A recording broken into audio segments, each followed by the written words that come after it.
बहुत समय पहले एक राजा राज्य में राज करते थे।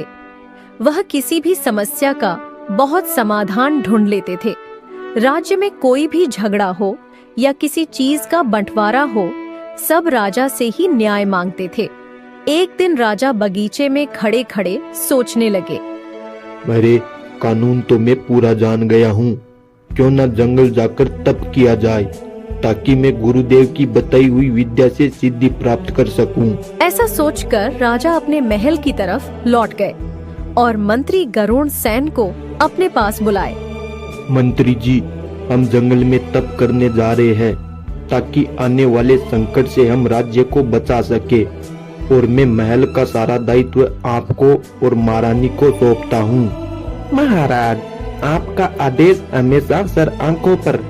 आप निर्भय होकर जंगल में जाइए और हमारे राज्य को आने वाले रोगों से बचाइए। पूरी राज्य की जिम्मेदारी मंत्री और रानी को सौंपकर राजा जंगल की ओर प्रस्थान कर चुका था।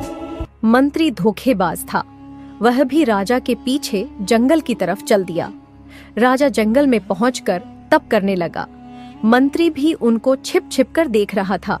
ऐसे करते करते महीनों गुजर गए। राजा ने तप के माध्यम से बहुत सारी विद्या सीख ली थी। अरे, मुझे लगता है राजा का तप समाप्त हो गया है। अब राजा से पहले मुझे महल पहुंचना होगा। ऐसा बोलकर मंत्री गरुड़ वहां से चला जाता है। मंत्री गरुड़ महल पहुंचकर कुछ सेनापतियों को अपने साथ लेकर राजा को लाने के लिए वहां से निकल जाता है। राजा मंत्री और उनके महल के सेनापतियों को देखकर बहुत खुश हुए। मंत्री जी, हमारी तप विद्या समाप्त हो गई, चलो राज्य की ओर प्रस्थान करें। महाराज, हमें तो दिखाइए, आपने इतने महीनों में कौन सी विद्या सीखी है? मंत्री जी, मैं मुर्दे को जिंदा कर सकता हूँ। महाराज, मुझे लगता है आपके दिमाग में मिट्टी जम गई है, तभी आप बहकी बातें कर रहे हैं। मंत्री जी, मुझे पता है आपको मेरी बातों में झूठ नजर आ रहा है। आप एक काम करिए, कोई भी मरे हुए जीव को मेरे पास लेकर आइए। कुछ ही देर में सेनापतियों ने एक तोते का शिकार कर लिया और राजा के सामने पेश कर दिया। मंत्री जी, मैं अपने शरीर के प्राण निकालकर इस तोते में डालूंगा, ये तोता फिर से जिंदा हो जाएगा। राजा बेचारा सातिर मंत्री की बातों में आ गया और वो अपना शरीर छोड़कर तोते में घुस गया। तोता पुनः जिंदा हो गया। मंत्री को भी वह विद्या आती थी। वह अपना शरीर छोड़कर राजा के शरीर में घुस गया और खड़ा होकर हंसने लगा। अब मैं इस राज्य का राजा हूँ। सेनापतियों, इस प्यारे से तोते को मार दो। ये सुनते ही राजा तुरंत वहाँ से उड़ गया और अपनी जान बचाई। मंत्री राजा के शरीर में राज दरबार पहुँच गया। राजा को देखकर राज्य की प्रजा काफी ज्यादा खुश हुई। शरीर तो राजा का था, लेकिन अंदर आत्मा शैतान मंत्री की थी। जब वो बोलता था तो आवाज राजा की नहीं थी। सारी प्रजा चकित थी कि राजा की आवाज कैसे बदल गई। अब रानी को कुछ संदेह होने लगा। सेनापति, राजा को बताना कि मैंने व्रत रखा है। जब तक मेरा व्रत पूरा न हो जाए तब तक मेरे पास न आए, और जब मेरा व्रत पूरा हो जाएगा तो मैं खुद बुलाऊंगी। सेनापति राजा के पास जाकर सब कुछ बोल दिया जो महारानी ने बताया था। असली राजा नहीं जानते थे उनके मंत्री धोखेबाज निकलेंगे। वो जाकर एक पेड़ पर बैठ गए जहाँ पर पहले से ही बहुत सारे तोते रहते थे। कुछ दिन बाद एक शिकारी की नजर उस पेड़ पर पड़ गई। शिकारी ने अपना जाल फेंक दिया। सारे तोते वहाँ से उड़ गए, लेकिन राजा उस शिकारी की जाल में फंस गया। शिकारी राजा को पकड़कर पिंजरे में डाल दिया और पिंजरा लेकर अपने घर की तरफ चल दिया। रास्ते में एक पान की दुकान थी। शिकारी पान खाने के लिए पान की दुकान पर चला गया। पान वाले ने देखा कि शिकारी के हाथ में बहुत ही प्यारा तोता है। उसने वो तोता शिकारी से खरीद लिया। अब राजा तोते के रूप में पान वाले के पास रहने लगा। एक दिन उसी राज्य की एक महिला अपने पति के साथ मायके जा रही थी। चलते चलते महिला ने देखा कि उसका पति गायब है। वो वहीं पर रुककर अपने पति को ढूंढने लगी। थोड़ी देर में वो देखती है कि उसके तो दो दो पति हैं। उनमें से एक आदमी भूत था जो उसके पति का रूप लेकर आया था।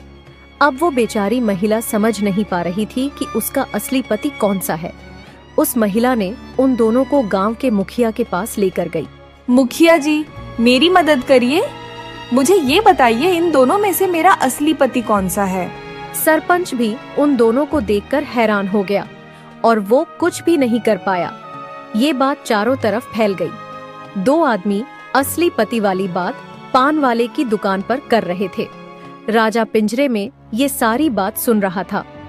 मालिक, आप एक काम करिए, उन दो आदमियों और महिला को अपने पास बुलाइए। मैं बता दूंगा उनमें से उस महिला का असली पति कौन सा है। पान वाला तोते को लेकर उस महिला के पास गया। तुम दोनों खुद इस महिला के पति बता रहे हो, लेकिन असली पति वही है जो इस बोतल में घुस जाएगा। उनमें से जो भूत था तुरंत बोतल के अंदर घुस गया। मालिक, आप अब इस बोतल को बंद कर दीजिए। महिला तोते की चतुराई देखकर काफी ज्यादा खुश हुई और उस महिला के पति ने खुश होकर पान वाले को इनाम दिया। अब कहीं भी लड़ाई झगड़ा या किसी चीज का बंटवारा होता था, सारे लोग न्याय के लिए उस तोते के पास ही जाते थे। धीरे धीरे ये बात रानी के कानों तक पहुंच गई। रानी को तुरंत राजा की बात याद आ गई। अरे, ये तोता तो बिल्कुल राजा की तरह न्याय करता है। जरूर कुछ दाल में काला है। मुझे इस बात का पता लगाना ही होगा। फिर एक दिन रानी उस पान वाले को अपने महल में बुलाया। जब तोते ने रानी को देखा तो वो रोने लगा और पूरी कहानी रानी को बताई। रानी भी राजा की ये दुख भरी कहानी सुनकर रोने लगी। महाराज, मुझे ये बताइए कि वो मंत्री आपके शरीर से कैसे बाहर निकलेगा? महारानी, मैं जैसा बताता हूँ तुम वैसा ही करना। राजा ने रानी को पूरी विद्या बता दी। रानी तोते को लेकर महल चली गई और तोते को अपने शयन कक्ष में छुपा दिया। फिर रानी ने सेनापति को अपने पास बुलाया।